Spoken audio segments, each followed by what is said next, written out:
शिवसेनेचे महानगर प्रमुख माजी आमदार रवींद्र धंगेकर हे महायुतीमधील मित्रपक्ष असलेल्या भाजपच्या नेत्यांना टार्गेट करत आहेत।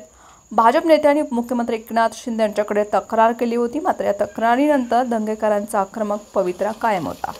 धंगेकरांची शिवसेनेतून हकालपट्टी होणार असल्याची चर्चा सुरू आहे। दरम्यान धंगेकरांनी आपल्या सोशल मीडिया एक्स म्हणजे पूर्वीच्या ट्विटरवरील कव्हर फोटो बदललेत आणि शिवसेनेचा लोगो असलेला कव्हर फोटो बदललाय। 2 दिवसापूर्वी त्यांनी फेसबुकचा देखील शिवसेनेचा लोगो असलेला कव्हर फोटो बदललाय।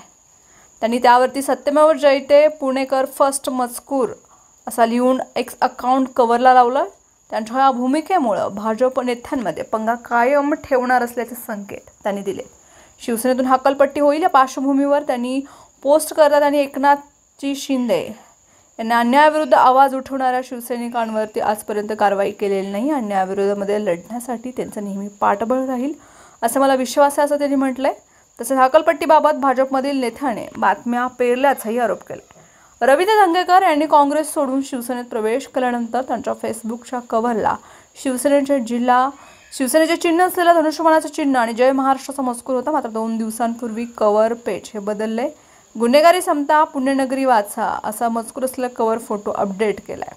फेसबुक पाठोपाठ त्यांनी ट्विटरवर देखील पुणेकर फर्स्ट कव्हर अपडेट केले। त्यामुळे भाजप नेत्यांच्या विरोधात आक्रमक भूमिका काय असेल याचे संकेत त्यांनी दिले।